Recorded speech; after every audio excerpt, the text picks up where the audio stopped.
Well, good morning, everyone. Welcome in to the Striker Texas MLS podcast. If you've never listened to this show before, welcome to you.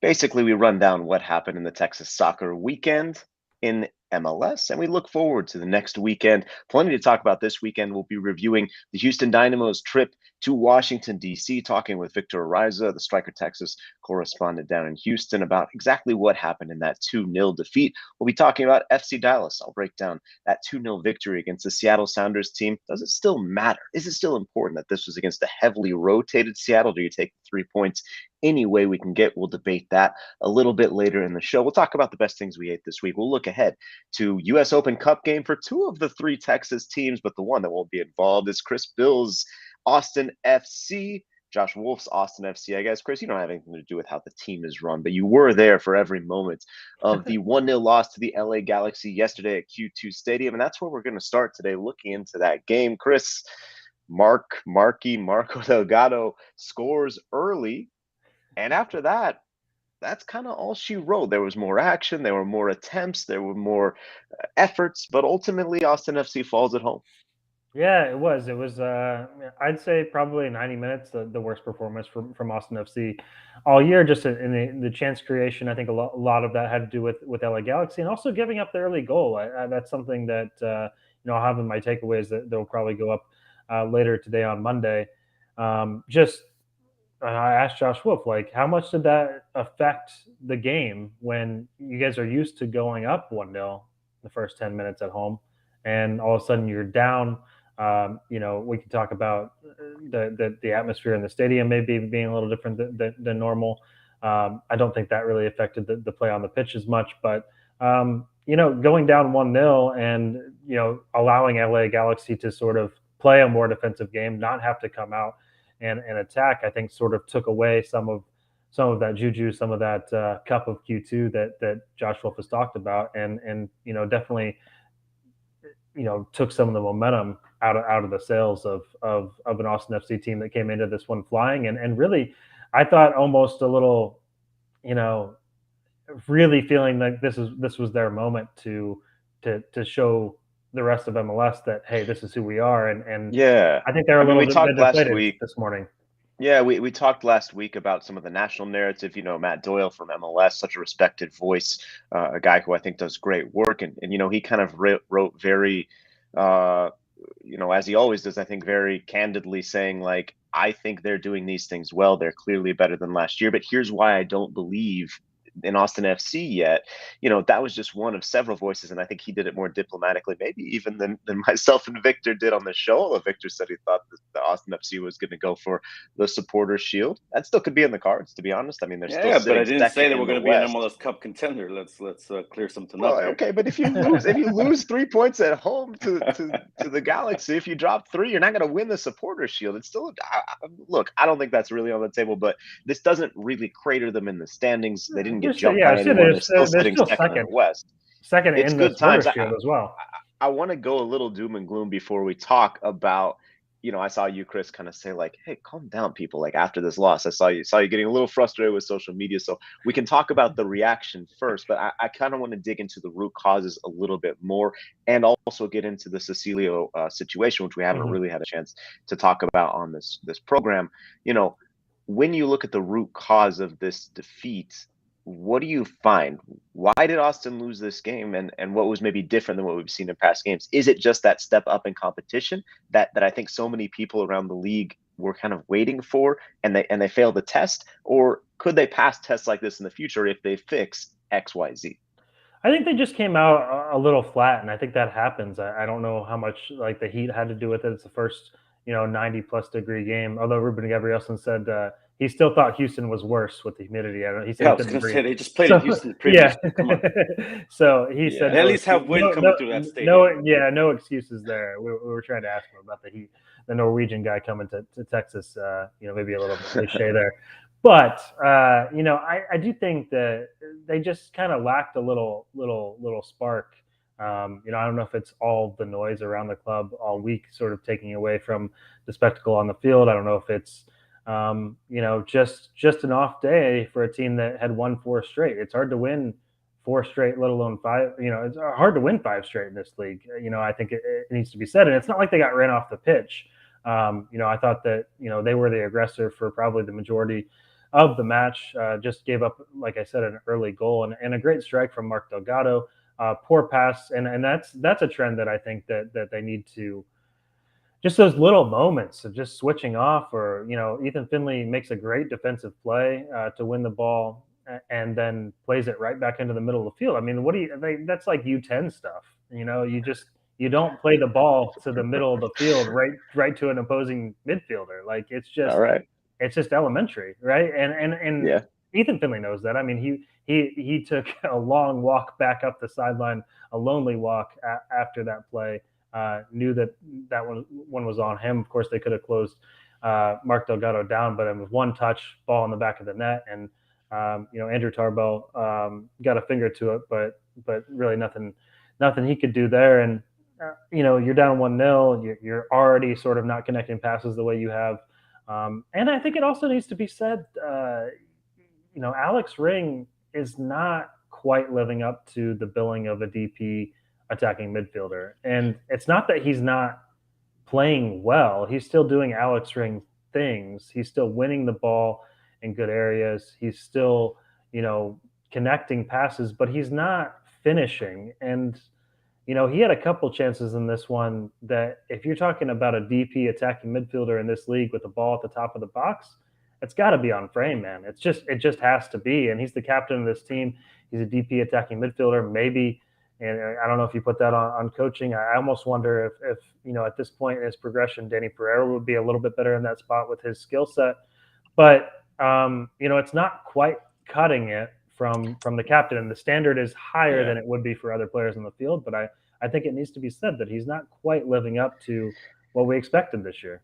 Yeah, it'd be interesting to see if you swap him back into the engine room, because I still think that that's something he's quite good at. You look at his raw numbers from this game: 10 recoveries, 2 interceptions. He won 5 out of 6 duels on the ground, 2 out of 3 tackles that he went in for. But then you look at the attacking stats: 78% passing percentage. His XG was 0.2. No shots on target. Took 2 of them.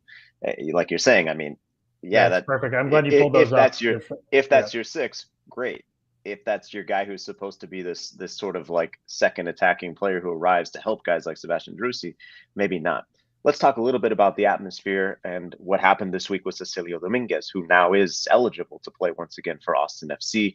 MLS reinstated him after carrying out an investigation into incidents that we now know have to do with his relationship with his partner, Chris. First of all, the fans responded saying, essentially, to paraphrase the statements that I saw from both Los Verdes and Austin Anthem, hey, we don't want this guy. He has domestic violence in his past. He has this new incident that at least rose to the level of having authorities involved, having the league and the team feel like they needed to investigate. We should clarify that there were no charges pressed in this incident and that there's no crime that Dominguez committed. Obviously, MLS felt comfortable with him being reinstated. The fans, the response from these organized groups is, okay, but no thanks. Chris, you mentioned that there was a bit of a different atmosphere in the stadium, the 10th minute moment of silence observed, and both of the supporters groups that I mentioned, the organized groups, are working to raise money and collect items for women who have been victims of domestic violence. So I definitely think the tone has been quite interesting in Austin. I want to hear about it from you. What is the tone?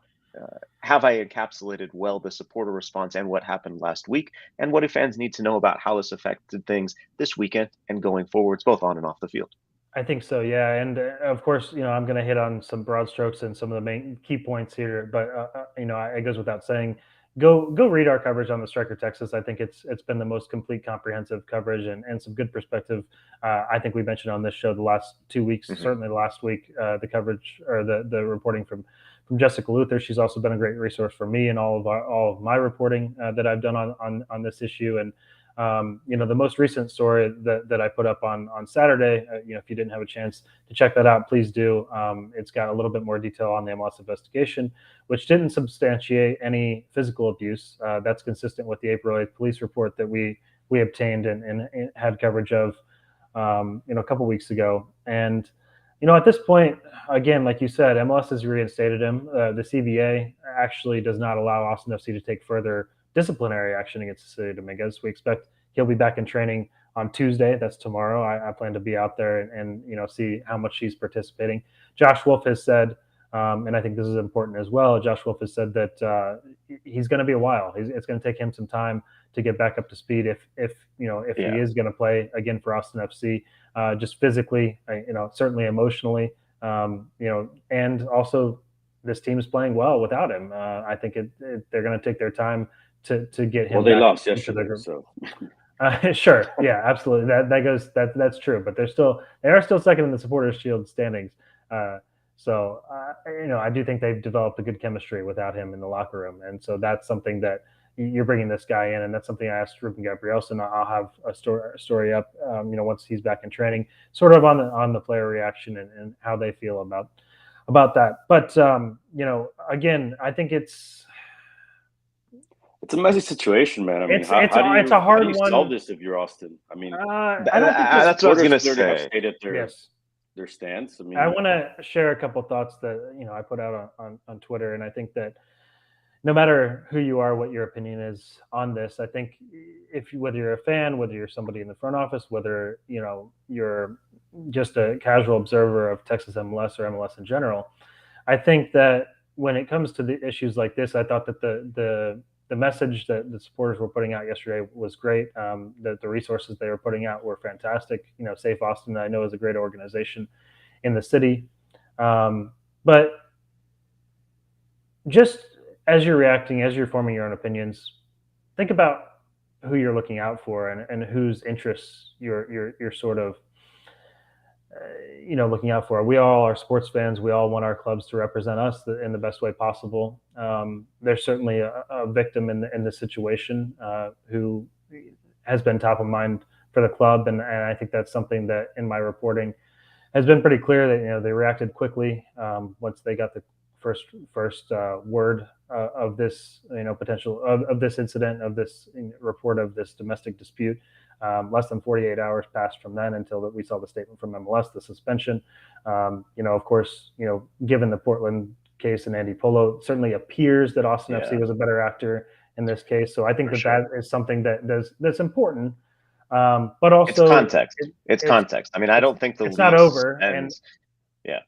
And I think that's all I would caution fans is, we've all got our own opinions on.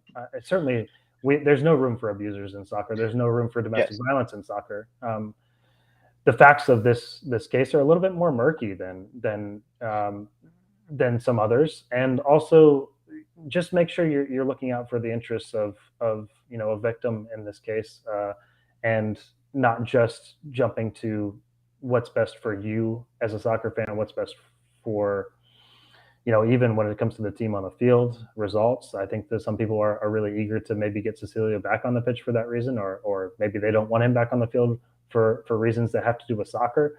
And I don't think that that's really pertinent in this case. And you kind of almost have to, I don't say you put faith. I think that you continue to press the club. You continue to put pressure on them to do the right thing. I think that, but none of us. But I think they're in a difficult spot. Yes. I think they're in a difficult spot, Chris, because to me, this is one of the first, and we see this all over the world, but this is the first test of Austin FC's sort of supporter power and the relationship. We've seen how amazing Q2 is. We look like on the Striker Texas, the fact that a lot of people and we've seen it up in because of this Cascadia fantastic. Yeah, for sure. But I think that's the context. That's the context as well around the supporter reaction. I think that these supporters, they really want a club that represents this city the way that they, in an idealistic way, the way that they want the city to be portrayed around the world. And I think that that's the beautiful part about the message and the intentions of the actions over the weekend. I just hope that it doesn't cloud just where we're I think what I'm saying is I don't have a problem with what this I supporters. Cool. Like, I think that's great. And certainly, like, the supporters have the right to say, like, this is what I think it was, we voted on this. This is what our members say. This is the message we're putting out. I think that's great. I'm saying from the club perspective, from the front office perspective, and supporters don't have to care, right? That's fine. But it puts them in a very interesting situation that I, as an independent observer and a journalist, am very fascinated by, because the club, as you're mentioning, by MLS rules, by CBA rules, can't do any more discipline to Cecilio Dominguez. And so there he's going to be on Tuesday training and trying to get back into shape. And it's been a month out, so there's some time for Josh Wolf to figure out what do we do here. But I think the and also it's going to guys be in a the cloud top that room, follows the team. the guys in the be top said, room have to figure out.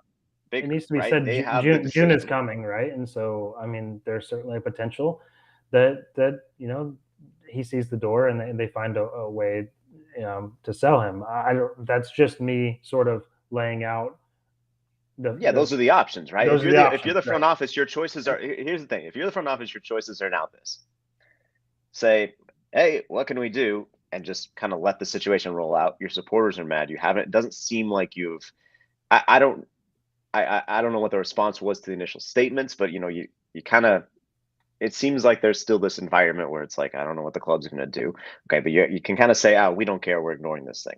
You can say, B, all right, we'll take care of it. We'll transfer this guy out of here, maybe take a bath, maybe lose some money, whatever the situation is. Or you can continue in this sort of murky ground where you say, well, he's still on the roster. He's working his way back to fitness. And then June and July, is he still working his way back to fitness? Is he like quietly suspended? Does he bring a grievance?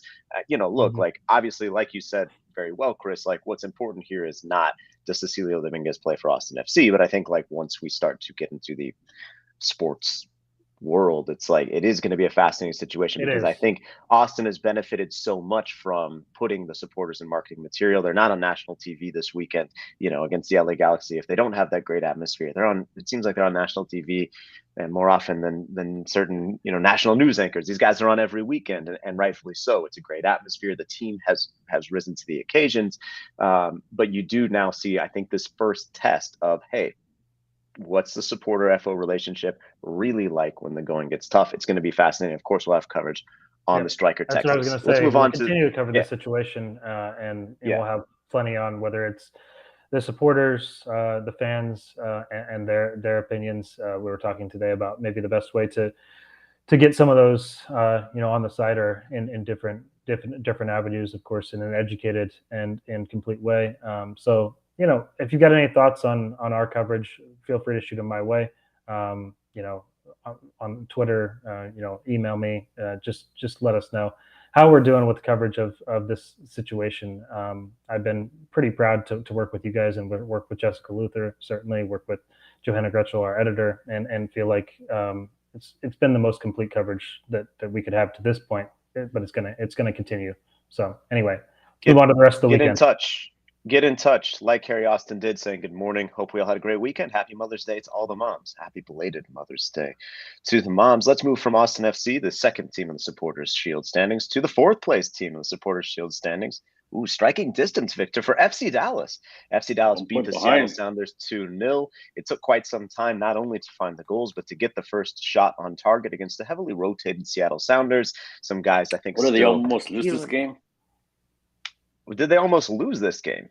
I wouldn't say they almost lost this game, but I would say that it took them a while to find the first shot on goal. Once they found the first shot on goal in the 60th minute, they found two goals almost immediately. I actually think that in some ways, Victor, the script was flipped because it seemed like, it's minute 61 or whatever. Here comes Christian Roldan. Here comes Alex Roldan. Here comes Albert Rusnak. And it's like, oh boy. Like it reminded me of the game last year at Q2 when the kids came into Austin and ended up winning 1-0 on an incredible Rui Diaz goal. Luckily, they didn't have Rui Diaz this time, so that was they didn't have Rui Diaz. But I will say that the starting lineup was stronger, I think, than the five teenagers Seattle Sounders lineup. You had Will Bruin starting, you had Freddie Montero starting, you had Jimmy Vedranda starting. The back line was basically.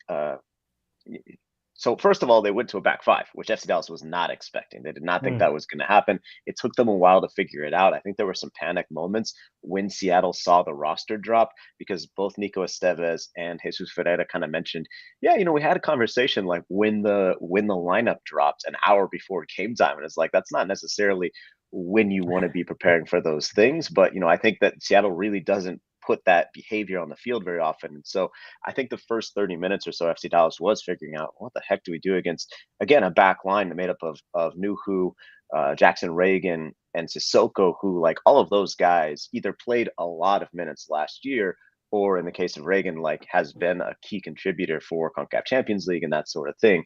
So you look at the lineup. I think it was stronger than that lineup that went to Austin and got the victory last year. Still some young guys. We still have the Obed Vargas show. That kid's incredible, man. That kid's going to be great. I think that's really exciting. Josh Atencio started. He's 20. Leah Chu's 21. Like, it wasn't Rui Diaz and friends. Yes, he was in the starting lineup as well. I mean, the Sounders, like Nico Estevez said after the match, like a lot of these guys start for every other MLS team, and it's true. That's the incredible part about the Sounders, and I mean, we can get into this later if you want, but like to me, like it's a lesson to, I think, both Austin and it's a lesson to everyone. Dallas. It's a lesson to everybody. That's what I was going to say. That's how you run your club. But yeah, man, look at their academy. They're winning GA Cups. FC Dallas has the academy piece of that, right? And Austin FC is trying to build out an academy piece of that. This is what you can do if you do all of the things of spending. Manage your roster. You have a great, leader in Garth Lagerwey that knows how to work the rules, and then you're able to rotate and go. And I thought they were very competitive in this match. Certainly, they didn't win. They didn't really threaten, but they made life difficult. And yes, I would say there's no way. Right? What's up? Could have been up at halftime. Chu could have probably had him up. Yeah, there was a breakaway there that they totally botched. I mean, there were definitely some opportunities. I would say that FC Dallas did control the game, but to your larger point, Chris, I don't think there's any way you can argue after this week, after the Sounders win the Concacaf Champions League, and are able to put this kind of lineup on the field, have these GA Cup titles at the youth levels, have these MLS Cup titles at the senior levels. There's no way you can argue that the Sounders are not the model franchise in MLS. They just won the Concacaf Champions League, the only MLS team that's ever done that. So, I think in some ways it does condition the game. You could say, well, FC Dallas got a little lucky with the schedule, but just like we're talking about with Austin FC, like what is FC Dallas supposed to do? They won this game comprehensively 2-0. They were the better team on the field. Yes, it took them a while to deal with the Sounders adjustments, but ultimately, to me, the story of the game is the fact that they did stay patient. They didn't lose their head. And even when you think the going is going to get tough, as some of these Concacaf Champions League winning guys, some of these international players who are going to the World Cup, in the case of Roldan, who helped their team nearly get to the World Cup, in the case of the other Roldan, FC Dallas keeps their patience, keeps their head, finds a goal through Jesus Ferreira, a really nice team move that Emin Tomasi sets up, Paul Arriola dummies. The chemistry between those two guys is starting to really blossom. FC Dallas needs that. As I wrote during the week on the Striker Texas, a piece you can check out, get into the numbers, get a little nerdy with me. There's not a lot of touches happening in the final third for this team for whatever reason. Some of it, I think, is tactical choice. Some of it, I think, is what other teams are doing to keep the ball from getting to Paul Arriola, to keep the ball from getting to Alan Velasco, and to force Jesus Ferreira to drop even deeper than maybe he wants to, but he's playing that role expertly. And guys, Victor, for me, right now, Jesus Ferreira, if the World Cup started in the summer like it should have, he's the starting number 9 for the U.S. men's national team. This guy's tied with Brucey and a Toronto FC joker for the leading goal scorer in MLS. Yeah, the Texas Golden Boot race. Yeah, the Texas Golden Boot race is the MLS Golden Boot race. It's awesome. Yeah, except for this Canadian joker. Get out of here. I don't know. I mean, whatever. He's welcome to win the Golden Boot if you'd like. I just think Ferreira's been fantastic. I wrote a piece on the Striker Texas about how family really motivates and pushes him forward. Obviously, we all remember his father, David. Well, I do because I'm an old geezer. I remember him in 2010 winning the MLS MVP. But now, Jesus Ferreira is the top Ferreira-named goal scorer in FC Dallas history. Moved into the top 10 on the all-time goal-scoring list for FC Dallas. And I think Theo, our social friend, is going to have our social media guy. Social friend. It sound like he actually makes. Yeah, I don't know. Our social media guy at the Striker Texas, who also writes about Houston Dash, he is going to make us a little graphic, and I think it's going to be interesting to see where Ferreira can get to this year on that top 10 list. But ultimately, FC Dallas, I think, looking good, feeling good. Quick turnaround now because they go to Kansas City to play a U.S. Open Cup game. That depth is going to get tested. Then they go on the road for 2 games. If this was the weekend for Austin FC to kind of put their record on the line, this long unbeaten streak that FC Dallas has, the longest streak they've had since 2017, the longest streak right now in the MLS pantheon in all of the league, it's going to be put to the test when they go to face the LA Galaxy and then travel immediately to Vancouver. That's a tough stretch coming up. We'll have it covered on the Striker Texas. Let's get to the Houston Dynamo. Victor, look, I left him for last because I don't know that we want to talk about him that much. A 2-0 defeat to DC United. Taxi Fontas, the Dynamo killer, hails his cab and goes on to 2 goals and the victory. A big game from him, actually. He was good. The Dynamo were not. Yeah, they got taken for a ride. This dude was all over the place, and a lot of it, I think, it's things the players have said has been a problem, right? Lack of concentration. Nagamura said before the game they needed to be disciplined, and they weren't. For as much as maybe the weather may have played into this, a rainy night at Audi Field, but this dude was all over the place. The first goal comes off a set piece, which again unmarked.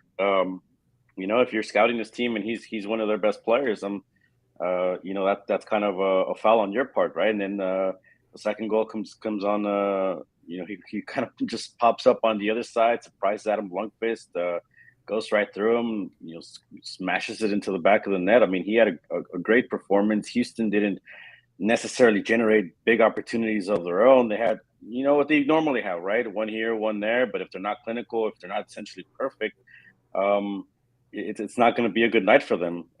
Again, the shots mainly coming from, I think Quintero and Pasher had the most shots for the team, but really it was Quintero that had maybe the most ones he created on his own.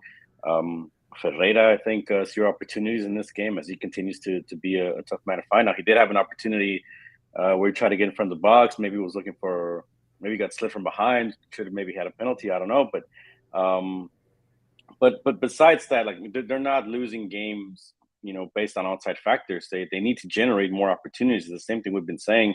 Fafa Pico, not part of this game, left out because of an injury. I think it was a good precaution because, I think either way, they would have lost this game at DC. Part of it is tactical too. The way they play so far behind, the way they just kind of maybe don't exploit the counterattack as much, right? Yeah, it seems like a very patient team. It seems like they're not really in a rush to do anything. patient. They end up with a possession, win, if you want to call it that, but not enough chances and too many shots end up being allowed on goal. Victor, as you look to the future, first of all, the Dynamo slip out of the playoff places. That's the goal this year. Of course, we kind of think there's going to be the summer surge with Hector Herrera arriving. You don't want to get in too big of a hole. How big of a moment is this next stretch, and how critical could the U.S. Open Cup be? Because I think, you have this game against San Antonio. You're playing at home. That tournament, to me, as a total outsider who doesn't really know what the Dynamo are doing other than what you're telling us on the Striker Texas, to me, that could be a big tournament where you say, well, let's make a cup run. I think if you're Houston, that's your best shot at silverware this year, making the U.S. Open Cup run, right? Otherwise, it's a tough stretch. Look, this 2-stretch home game might, I don't want to say it's going to make or break him because it's still early in the season, but it's going to show a lot, right? Because it's 2 important home games. Nashville and Seattle aren't the easiest rivals in the West. And then you got, I believe it's about 4 out of 5 on the road before we get to July, and that's when you can get Herrera on the field. We're still trying to figure out what Carrasquilla that situation is going to be. Talked to him this week. He said, as far as he knows, the club hasn't approached him about anything. But he said he's going to give it everything. And if the club comes, they got until the 30th, right? If they come on the 30th, they hand him a contract. He's willing to sign it. So we'll see what that situation ends up being. Yeah, and if it's going to be, Herrera, Vera, and Carrasquilla, or if Herrera's going to be a straight swap for Coco. So yeah. These are all questions. And look, I'm a Coco stan. Real quick, we're coming up against our time here. I'm a Coco stan, but him and Vera on, I don't remember if it was the first or second goal, but it was just like, yeah, you probably should have had some sort of defensive midfield there because that would help a lot. They didn't look great. They didn't look great there. I'm not sure. So maybe, I don't know, maybe that's part of the calculus. Maybe you say, hey, ultimately this guy does a lot for us. He does things two-way, but he isn't strong enough for us defensively. We want Herrera to play more. I don't know.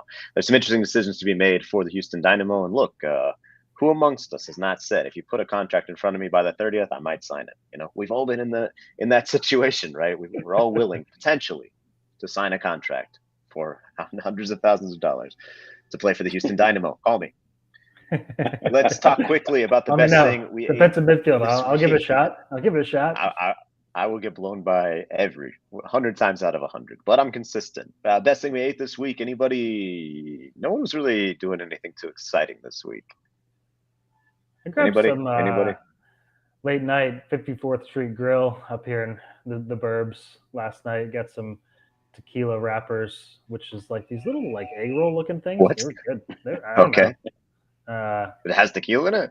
No, it didn't have tequila that I know of. I had some tequila in my margarita that I had. Sure. As Eric, That's good. as Eric Goodman said, it was end of a long week cocktail. So Yes. that was accurate from him. Good reporting by Eric. There's a new barbecue spot over by the stadium. I think it's JM Barbecue. Not a bad little place. Went a couple weeks ago. So that just quick shout out. There you go. Yeah, definitely. Yeah, support your local businesses, whether you're in the burbs, you're in the city, or you're abroad. Support local. I'll be doing. I'm actually not sure when we're going to do this podcast next week because I think I'll be on the road, but we'll figure it out. Hopefully, we'll be back here 10 a.m. appointment viewing on Monday. If not, we'll put some stuff on social media to let you know, hey, it's not going to happen. I'll have a more exciting best thing I ate this week next week. That and of course, far more exciting coverage of Texas MLS. It's a big week. As I mentioned, the Dynamo and FC Dallas in Open Cup action. We'll have that covered on the Striker Texas. And then all three teams with pretty enormous matches, I would say, for the vibe, for the streaks, for the motivation. Next weekend is FC Dallas travels to San Antonio FC, LA Galaxy. Well, yeah, but I'm talking about the weekend now, Victor. Hey, come on, man. If they pull the upset, maybe we'll get Czech on next week. Jonathan Czech doing great coverage of San Antonio FC. We'll talk about it. We'll talk about the Open Cup. We'll also talk about FC Dallas traveling to face the LA Galaxy, the Houston Dynamo hosting Nashville FC, and Austin headed to Real Salt Lake. It's all on the Striker Texas. Make sure you go over to the site, subscribe. There's a 30-day free trial. You can check it out, see if you like it. We think you will. We think you'll stick around. And of course, we will look forward to your support and appreciate it. It's all over on the StrikerTexas.com, Striker Texas app on the App Store and your preferred App Store or whatever the Android one is. Sorry, I'm an Apple guy. It's all over there, so we hope we'll see you guys there. Comment, subscribe, give us love. We love you. You love us. That's how this works. Let's talk next week on the Striker Texas MLS podcast.